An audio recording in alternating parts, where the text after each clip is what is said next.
Good day everyone. So for today's discussion, we will have the post lab on experiment 8, and that is the physical chemical properties of carboxylic acid and derivatives. Okay? So why do we need to study this one, and why do we need to do this experiment? Because carboxylic acid and its derivatives are one of the main functional groups that can be seen in many type of drugs. Okay, it is main content of the drugs. Okay, that's why it is very important for us to know what is the purpose, uses, and what are the structures of this carboxylic acid and derivatives. Okay, so we will be discussing all of those on this post lab discussion. Next slide for the introduction. So our topic for this one is carboxylic acid. So let's discuss what is carboxylic acid. So when we say carboxylic acid, it is a combination of your carbonyl group and your hydroxyl group. So what is the carbonyl group po? What is the hydroxyl group po? So when we say carbonyl group, it is your C double bond O, or your carbon double bonded to your oxygen. And when we say hydroxyl group, it is your OH, okay? So if we will combine this carbonyl and this hydroxyl group, therefore you can create a carboxyl group. Copy?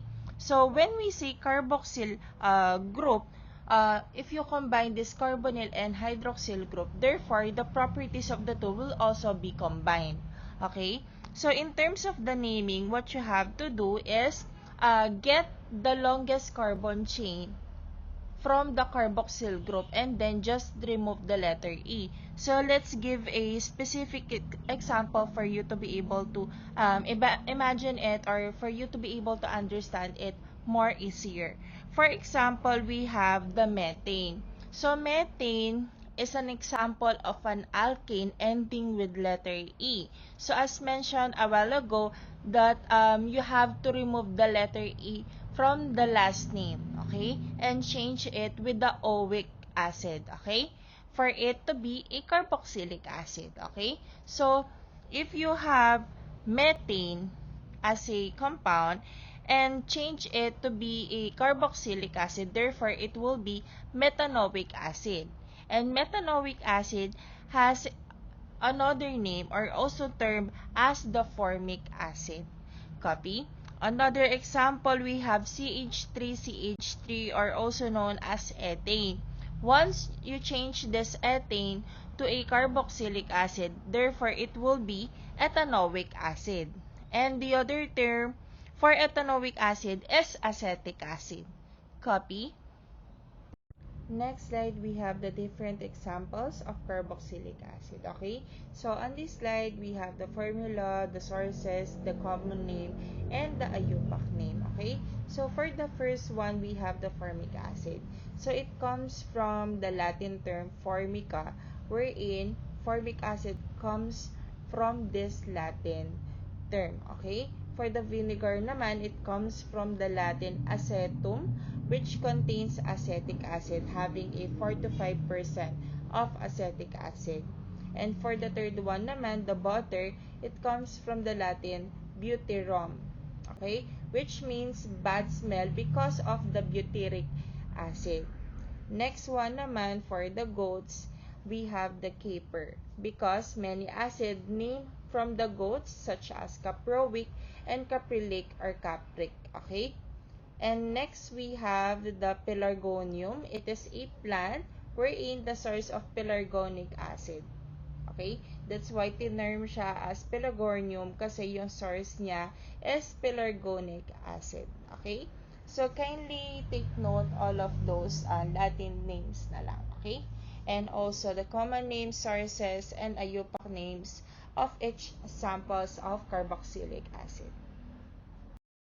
Next slide, let's discuss the physical properties of the carboxylic acids. Okay, so it is described in terms of the physical properties as colorless liquid, and in terms of the odor, they have a strong or unpleasant odor. Other properties is that they are polar because of the presence of the carboxyl group, or the COOH, in the chemical formula or in it. Okay?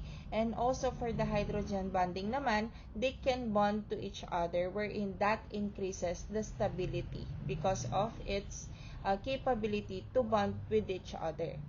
In terms of the boiling point naman, they have high boiling point and they have higher boiling point compared to alcohols with similar size. A good example for this one is the acetic acid, wherein it has a boiling point of 118 degrees Celsius, and compared to alcohol such as ethanol, ethanol has a boiling point of 78 degrees Celsius, which is lower compared to the acetic acid. And what is the reason behind that? Is that it has a stronger intermolecular forces or yung hydrogen bonding kasi nila. Okay? Next slide, we have the first sample that we have used for experiment 8, and that is the acetic acid. Okay? Acetic acid is one of the simplest carboxylic acid that is existing, and also it is being produced through the oxidation of ethanol and fermentation, wherein fermentation is very common in vinegar production. Okay? And acetic acid is being used for the plastic bottle production and also for the production of polyvinyl acetate, or commonly known as the glue, and also it is being used for food industry like for the production of vinegar. For the chemical formula, it is CH3COOH. Okay? In terms of the chemical structure, that is the one that is attached on this slide. Yung nasa picture. Okay? Next slide, still under our first sample, acetic acid. So in terms of the physical properties or appearance, it is described as clear, colorless liquid. And for the odor, it is described as strong vinegar smell-like. Okay? For the boiling point, it has a boiling point of 117.9 degrees Celsius. And for the pH, it is 3.39. Okay? For the solubility naman, it is miscible or soluble in water, ethanol, ethyl ether, acetone, benzene, and glycerol. And it is soluble in carbon tetrachloride and carbon disulfide. Still under acetic acid. So acetic acid is known to have a antibacterial and antifungal properties. That's why if you have tried or ginagawa ninyo in your home, pag nagsasaing kayo para mas matagal yung shelf life ng rice ninyo, kaya kapag hindi nyo siya naubos, kindly add 1 cup lang yung takip ng vinegar. Maglagay kayo ng ganong amount kapag isasaing nyo na yung bigas, para at least kahit bukas is hindi mapanis yung rice, because vinegar is made up of acetic acid and it has an antibacterial and antifungal properties, kaya hindi talaga siya masisira. Any food, basta nagluto kayo, you can add vinegar to length or to prolong the shelf life or yung life ng food. Okay? And also, you have to take note that in terms of the mechanism of the acetic acid, it interferes with carbohydrate metabolism, wherein it would lead to the death of the microorganism. Let me give you an example for that. So, vinegar is being used, for example, as a food preservative. And also, acetic acid is being used as a household disinfectant. If familiar kayo, kapag meron kayong nahawakan na panlinis sa bahay, meron siyang maasim na amoy. So, it means the content of that mixture has an acetic acid. Okay? Next slide, we have the second sample that we have used for experiment 8, and that is the benzoic acid. In terms of the physical properties, it is described as colorless and crystalline solid, and it is also known as the simplest aromatic carboxylic acid. In terms of the chemical structure naman, it has a benzene ring in it na may naka-attach na COOH or carboxyl group. Okay? Or it has a chemical formula of C6H5COOH. And for the sources of the benzoic acid, it can be found naturally in plants and animals. And this benzoic acid is being used as a food preservative because it has a fungistatic property in it. Okay? wherein it is commonly being used in soft drinks and processed foods. Okay? And also, benzoic acid, how it converts in the body is that it will be converted in the liver to form hippuric acid, and then it will be excreted in the urine. And next slide, still under benzoic acid, let's discuss the physical and chemical properties of benzoic acid.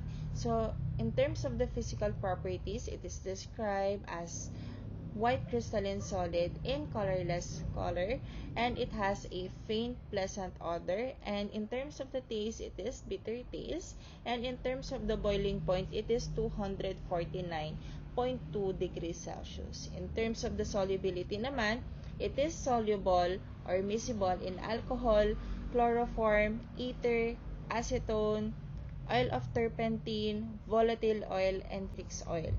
And it is lightly soluble in petroleum ether. In terms of the pH naman, it has a pH level of 3.2. Kindly take note all of those, okay? So that ends our discussion for today. I hope you have learned a lot. For any questions or concerns, you may PM me or chat me through Google Chat, okay? Thank you for listening. Bye-bye.